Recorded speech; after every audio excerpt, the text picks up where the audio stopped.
Hey, my love. Today, I'm going to be interviewed by my international scholar who is going to read some of the questions you all have sent to me. So we are going to go inside at the guest studio and I'll take a seat and he will start with the questions and I'll go ahead and try and answer them. This is my look for today, for the interview. I think it's very professional and very conservative. So what do you all think? It's fab, no? Okay, let's get started. Okay. Hi, my love. So we are now back in the studio and I am here with my international scholar, Mr. Nakachi Obona, who is doing the honors of being the videographer today. And so the format for today is that he picks a question from the questions that my subscribers and my followers on my social media have been asking. So I have a bunch of questions that they've been asking me, including my age. And so Mr. Nakachi is gonna pick one of those questions and I'm gonna try and answer the question as frankly as possible. All right. So question number one says, did you ever have red flags in a relationship that you ignored? That's a very interesting question. So yeah, I mean, thinking about it, I can say that, dating since my divorce has been interesting, but I can think of two relationships where there is serious red flags. So I'm gonna talk about the first one in this vlog, and then we'll continue to the second vlog within the series for next time, and I'll answer the second relationship that had a lot of red flags that I ignored. So the relationship that I'm gonna talk about today is the last one of the last relationships that I had. And so I had met this guy and I tend to go for the nerdy types, and he earned his PhD from MIT in math and statistics and computer science. And so he works for a pharmaceutical company, and he lives in Chattanooga and I live in Nashville. And so, we got on very well with regards to conversations and stuff like that. And he will come and visit me in Nashville and I will go visit him in Chattanooga. But one of the things that he told me when we started getting to know each other, he told me that he doesn't know how to say no. I did not think anything of it. I thought, he was just a generous guy. Well, down the line, I found out what he exactly meant by this. And incidentally, it meant that he couldn't say no to anything that his ex-wife asked him. No. So for instance, I remember, and you all know my schedule is very busy. I'm a professor, I have online stores, and then of course, I consult and all that. So my schedule is very busy. So he will invite me down to Chattanooga, and one of the things I like to do is I like to sleep in late on the weekends, and he knows that. And so I will go visit him, and his ex-wife, who is an anesthesiologist, she's originally from China, and he has a son with her. So she will call him before she goes in for surgery, because most surgeries they have early in the mornings. So she will call him around 6 o'clock in the morning, waking him up to ask him how his son is doing. So like when the son will be with us or something, she'll call him 6 o'clock in the morning. When I asked him about that, he said, there's nothing he can do about it. He doesn't know what to say to her. That was one of the red flags I ignored, because he enabled that behavior. If he did not want her to call at 6 o'clock, there are various things that he could have done. He could not take the call, okay? Or he could turn off his phone, okay? So picking up and talking to her enables that behavior. And I did not appreciate it because that will wake me up. Another red flag that I ignored initially. So he told me that he was very, very close to his ex-wife's family. He said he wasn't that close to his ex-wife. But anyway, one of the things that I found out was that they had the key to his house. So his ex-wife's parents and his ex-wife had the key to his house. I remember one day I was there, I had the garage door open, and she came in and took his BMW SUV and left. And I was shocked because I didn't know what was going on. I thought somebody had come in and taken the car. And so when he came back from work or wherever he went to, I told him that somebody came in and took the car. He said, oh yeah, that's just my ex-wife taking the car. And I was like, doesn't she have a car? And he told me that she had a BMW.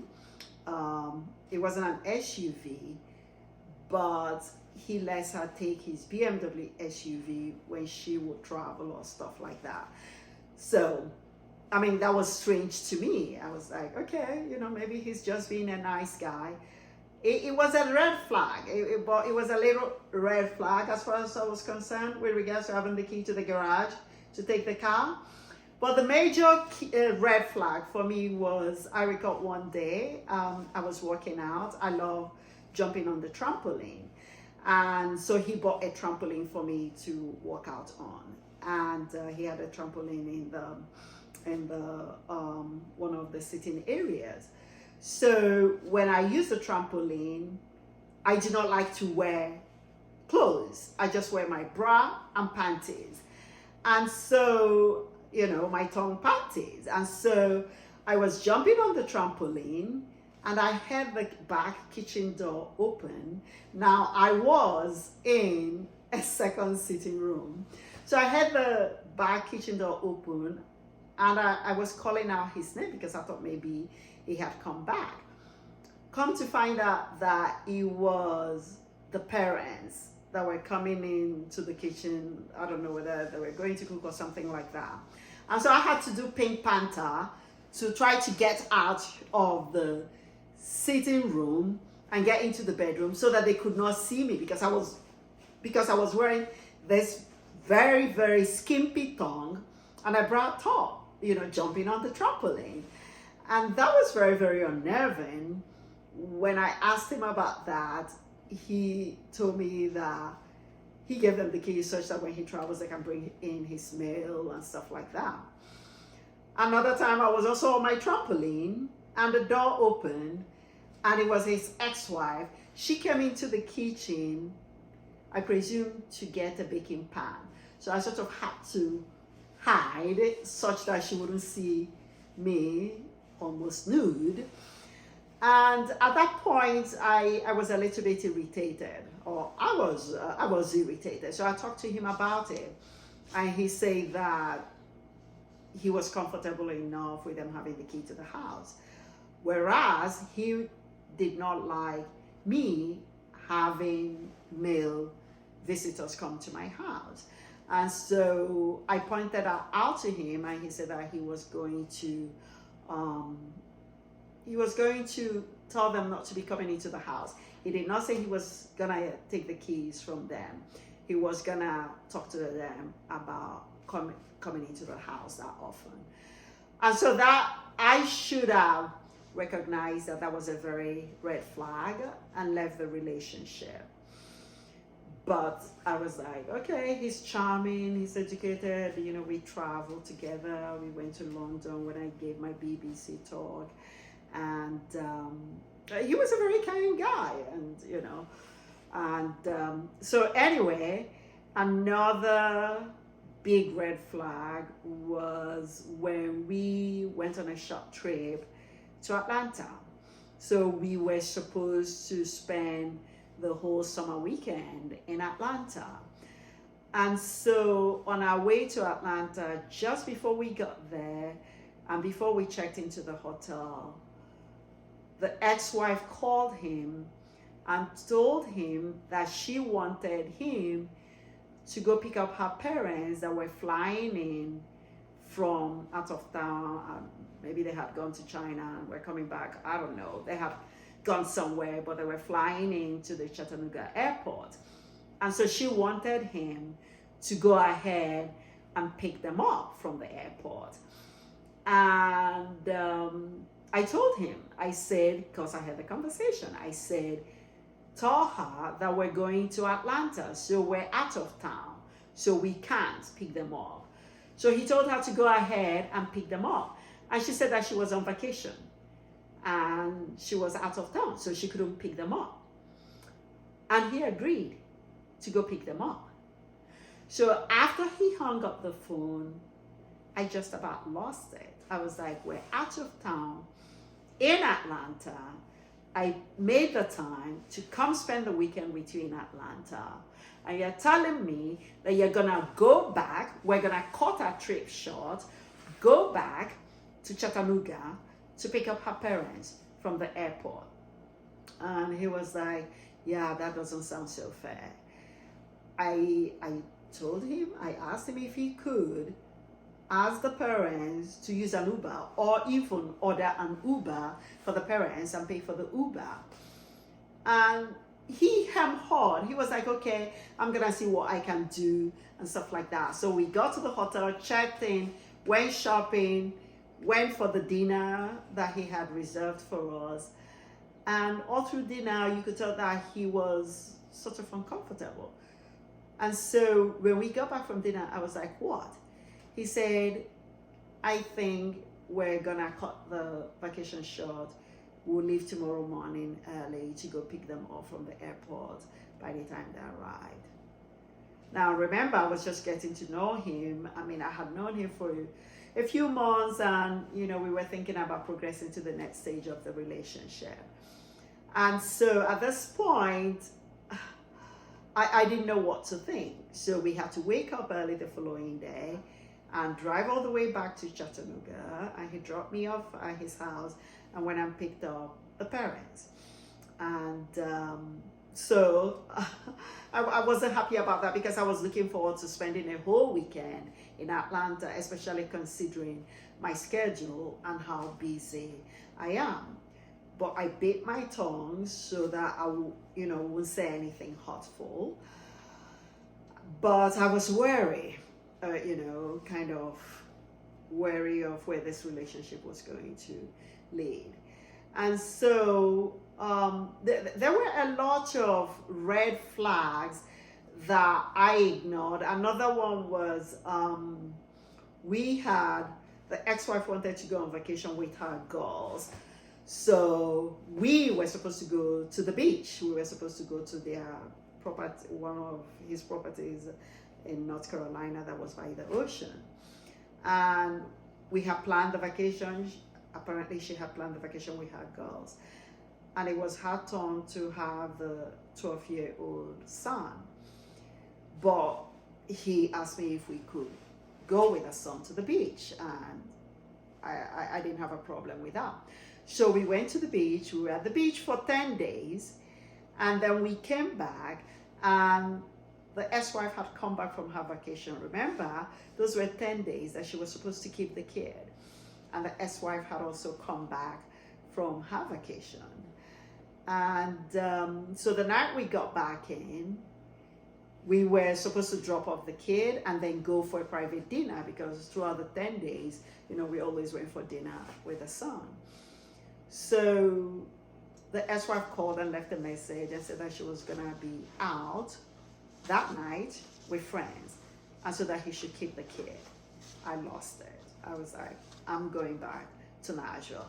I'm not gonna do this. If you can see that she is taking advantage of the situation. So I don't know whether he was allowing her subconsciously to ruin the relationship or what, because he told her his plans that we were going and then she asked him to take the son. Then when we came back, he told her that we were gonna go for dinner, so we were gonna drop off the son. And then suddenly she had to go out with her girls and she couldn't take him. And so I couldn't quite decipher whether subconsciously he was letting her control the relationship detrimentally. And so when I lost it, he was like, oh, I'm sorry, don't worry, I'm gonna go drop him off. She's gonna figure a way, or she can have the son stay with the parents so that she can go out for dinner with her girls or whatever. And so those were the red flags that I ignored initially, but after a while they just got too much for me. And one other one that I recall, she called him. I went there to visit, and she was aware of the fact that I would come, because he would tell her, like, if you were dropping off the son, or he would say, I'll come pick him up after, Chichi leaves. She called him 7 o'clock in the morning to come and move furniture for her. And he left the house to go move furniture for her 6:30, 7 in the morning. So those were the red flags that I should not have ignored at the beginning, because eventually it got to the point that she will follow me on Facebook and she will see the outfits that I will wear to dinner with him. And she told him that those outfits were sexy and he shouldn't allow me to wear the sexy outfits in case her son will see me on Facebook. And he had the nerve to come and talk to me and tell me that when we go for dinner, he did not want me to post my pictures on Facebook because his ex-wife would see it and get on his case about it. That was the final straw. I cut it off and ended the relationship, So that relationship was one of the relationships that had the most red flags that I can think of. And before I forgot, I remember when I was first getting to know him, the ex-wife invited me to dinner with him at her house, with her parents present. And at the dinner, it was very interesting. She wanted to let me know that she went to medical school at Vanderbilt. She wanted to let me know that she's an anesthesiologist. And I politely let her know that I'm an epidemiologist and I used to work in research at Vanderbilt. And then I have a graduate degree in healthcare admin and law and PhD in public administration. And I was the top graduate for both programs. And I graduated with my specialist degree in parasitology and entomology in Africa with honors. And, I think she was trying to intimidate me with her educational background. And I said to myself, girl, you do not know who you're talking to. You're talking to a Nigerian lady that went to school with the likes of Dr. Chimohebunam, Dr. Bennett Omalo, the one that they made a movie about, concussion, the one that discovered chronic traumatic brain injury. I mean, she was trying to, intimidate me with the fact that she went to Vanderbilt and she's an anesthesiologist. I mean, that was the whole thing I was hearing from her at dinner. And her parents wanted to know, the kids, what my kids were doing, their educational background. And of course, I was happy to oblige and tell them about my kids. I think then my son was still working as an analyst for Google, my oldest son. And then my middle son had just started Harvard for his doctorate degree. And then my youngest son was in high school, but he was in the Johns Hopkins program for epidemiologists. And he went for a summer at Johns Hopkins. And he had just started his shadowing of a neurosurgeon. So anyway, I should not have ignored all those red flags that were there at the beginning, but the last, what is the expression, the straw that broke the camel's back was when she started getting on his case about the outfits I wear. And she basically, she did not want him to allow me to wear those outfits and to take pictures with those outfits. And I was like, I can't be in a relationship where I have to deal with this guy's ex-wife. If he wants to be in a relationship like that, that's not with me. And so I broke it off. And so, to answer your question, that was one of the relationships I had that had the most red flags that I could think of. There's another one that I'm gonna talk about, but that is gonna be in the next video. So if you guys have any more questions for me, write the questions down below in the comments, and I will get to them. In the next vlog. Well, thank you so much for watching.